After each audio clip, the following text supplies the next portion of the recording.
Hello everybody, welcome back to our channel.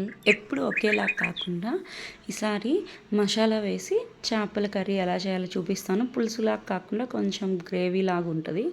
ఒకసారి try చేయండి, మీకు కూడా ఖచ్చితంగా నచ్చుతుంది.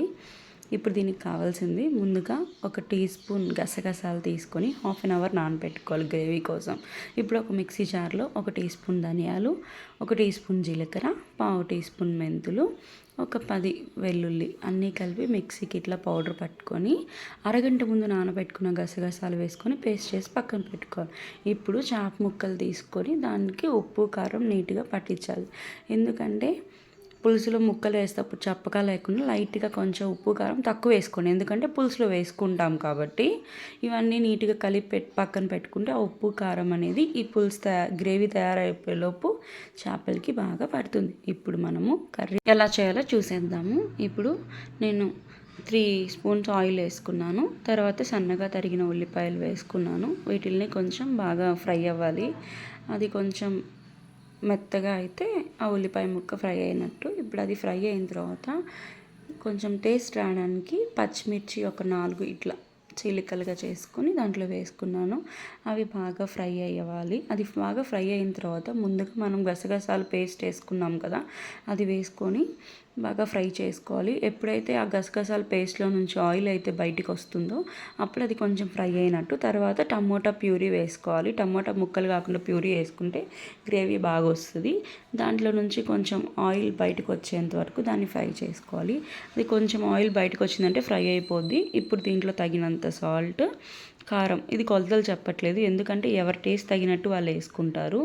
అందుకే నేనైతే ఒక 4 స్పూన్స్ కారం వేసుకున్నాను, ఒక 1 స్పూన్ సాల్ట్ అయితే వేసుకున్నాను. మీ టేస్ట్కి తగినట్టు మీరు వేసుకోండి.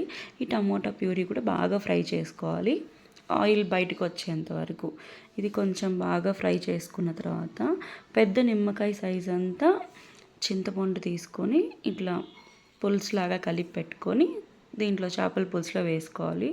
చింతపండు దీనికి తక్కువే పడుతుంది ఎందుకంటే మసాలా కాబట్టి. పులుపు తినని వాళ్ళకి ఈ కర్రీ అయితే చాలా బాగా నచ్చుతుంది. ఇప్పుడు కొంచెం ఉడికిన తర్వాత కొంచెం గ్రేవీ కావాలి కాబట్టి వాటర్ వేసుకున్నాను. ఎందుకంటే అంత బాయిల్ అయ్యేసరికి కర్రీ దగ్గరికి పడిపోతుంది కాబట్టి కొంచెం వాటర్ వేసుకున్నాను. మీరు పులుసుగా కావాలంటే ఇంకొంచెం వాటర్ ఎక్కువ వేసుకోండి.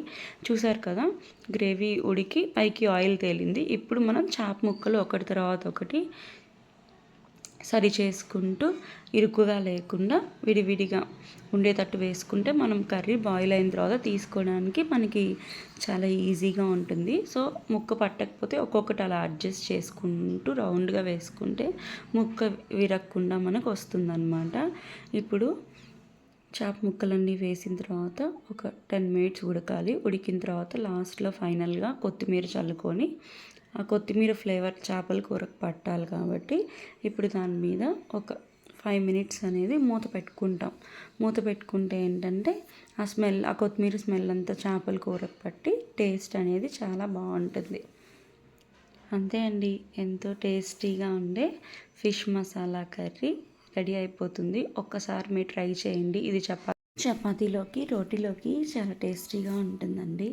మీకు కనుక చేసే వీడియోస్ కనుక నచ్చినట్టయితే ఖచ్చితంగా లైక్ చేయండి. ఎవరైనా కొత్త వాళ్ళు మన ఛానల్ చూస్తునే పని అయితే సబ్స్క్రైబ్ కూడా చేసుకోండి. అందరూ వీడియోస్ చూస్తున్నారు కానీ లైక్ చేయడం మర్చిపోతున్నారండి. సో ఖచ్చితంగా ఒక చిన్న లైక్ చేయండి. అంతే అండి, ఎంతో టేస్టీగా ఉండే ఫిష్ మసాలా కర్రీ రెడీ అయిపోయింది. మీకు కనుక నచ్చినట్టయితే మీరు కూడా ట్రై చేసి ఎలా వచ్చిందో నాకు కామెంట్ చేయండి. Thank you. See you soon. మరొక కొత్త వీడియోతో మీ ముందుకు వచ్చేస్తాను. అంతవరకు బాయ్.